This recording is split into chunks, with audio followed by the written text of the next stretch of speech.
Hey guys, this is Mr. Bailey. He's my son. Hi, Hey Bailey. how are you? Doing great. It's kind of cloudy outside. Yeah, Yeah, it's not the sunniest, most but it's okay. pleasant day. It's fine. I'm really excited, guys, to have Bailey show you the quail hutch that he built and our baby quail. So these guys that you'll see right now are the quail that came out of the tiny blue eggs that we're incubating in our classroom. After they hatched, Bailey, who's my son who works at Garden City Elementary School, he's a teacher too, he decided he wanted to keep the quail, so he researched. Remember I talked about having to research what the tadpoles like to eat? He researched what quail like. And he didn't just build a cage for them, he built a habitat that's as much like their natural habitat as he could. So Bailey, why don't you show us some of the things that you put in the quail hutch? First of all, how did you build the hutch itself? Well, there was a lot of help from my dad, who knows a lot about construction, but we teamed up together and obviously used a lot of wood. Right? And then we got our chicken wire, Uh-huh. but we had to make sure that the squares were small enough so that the quail wouldn't reach their heads through. Because sometimes cats and other animals can sniff around the quail coop, and because they want to have a little quail snack. Oh, that would be bad. We don't want that. No. What's on the roof? So this is just our little fiberglass roof, but nothing special, but it's a little curved so the rain will run off the sides Ah, and it won't pull up and leak. gotcha. And then if you look in here, we made a nice little enclosed area Mm-hmm. so that they can get out of the wind and maybe lay some eggs, hopefully. And right here we have what was a kitty litter box, but we put some sand in there because the quail like to have sand baths. How did you find that out? A lot of research, and maybe you can get one. Look at that. Oh, No. where's he going now? So he can go through this door and then come out. And Over then to this here. Is that little the same one? area. Yeah. Okay. I guess he doesn't want a sand bath right now. Why are there plants in here? What are the brown, long seed pod looking things? That is called mullet, Uh-huh. and it kind of helps the quail think they're in their natural habitat because they like to search for their food. Right. So when they see that mullet, they can kind of pick at the seeds and pretend they're out in the woods somewhere. And they like to pick around in the plants. I see that. Yeah, they like to see if there's any types of bugs or So they do eat bugs? yeah, they'll eat all sorts of things. So if they eat bugs, that means they eat meat, really? Yeah, Sort of like a carnivore? pretty much. They're kind of omnivores So because they'll eat their plants. They eat the. Sometimes people say they feed them eggs, which just doesn't really make sense to me. Oh, that is. But So, yeah, they'll eat. You kind of put whatever you want in there, and if they want it, they'll eat it. If they don't, they'll leave it alone. So it's kind of like me. Like if you put, I don't know, like liver on my plate or something, I'd leave it. But if you put something delicious like oranges or something, I would definitely. oranges. Yeah, liver I would leave it. Oranges I would eat.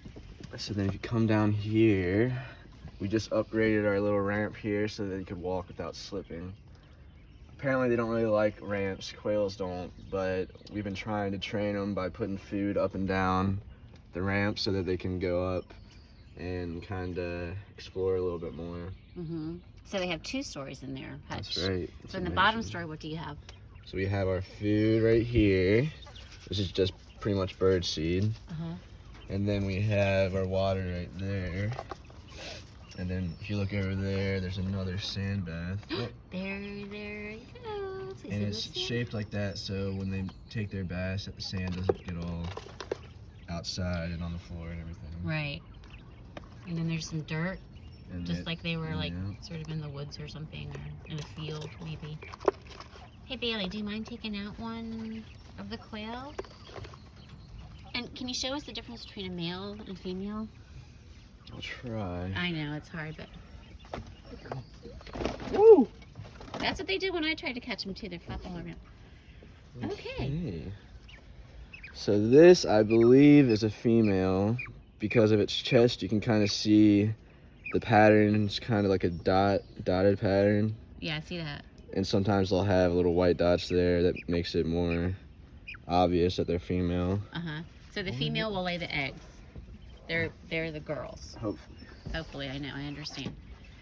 And they would look like maybe the blue eggs that we had when we had the eggs in the incubator. And this guy. Hey, look, there's Gigi. Gigi, what do you think about the quail? Oh, yeah. And this guy, I'm almost positive is a... Whoa! Whoa! Well, he does. Should we go get him, Bailey? We should probably get him before he runs away. Okay, all right. They like to flap their wings every once in a while. They like to flap their... Hey, look, there's a... Stretch out. Oh, the dogs in the neighborhood are barking. Maybe they even know. All right, good luck, Bailey. Oh, no. There goes the Oh, oh, they're all taking flight. Oh, guys, I'm not sure what to say. This might be, all right. Okay, so we're closing the quail hutch and trying to retrieve the quail that just flew away.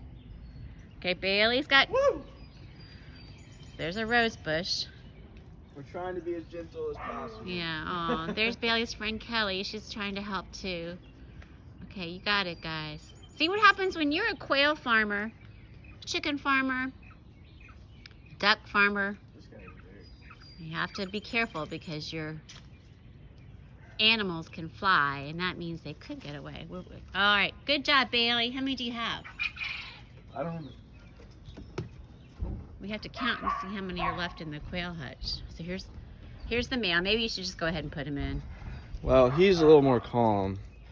You have to have a good grip on them. They don't love to be handled by people, but Okay. the males definitely have an easier time. Yeah. And the females don't really care to be touched too much. But... Gotcha. So are they all back in? So they're all back in. Got 1, 2, 3. In the corner, 4, 5, 6, I think another one. Yeah, I feel like another and one. 7. No, we got them all. Really? I Yep. thought I heard another one 5. Okay, shoot, that was really interesting. Well, Bailey, thank you for sharing. And really, will you let us know if there's an egg? Because as soon as one of the quail lays an egg, I cannot wait to come see. Well, as soon as it lays an egg, you'll be the first to know. I know our students can't wait to see that either, because that's what we remember, just the quail eggs that were in the incubator. Well, they're getting bigger and bigger each day, so... They are. I'm so sad, friends, that you can't actually see them in person and pet them and try to hold them. Say bye. There's another one in the sandbag. Okay. All right, Bailey. Thank you so much. No We'll check in problem. again another time. Thanks for watching. See you, baby. Bye.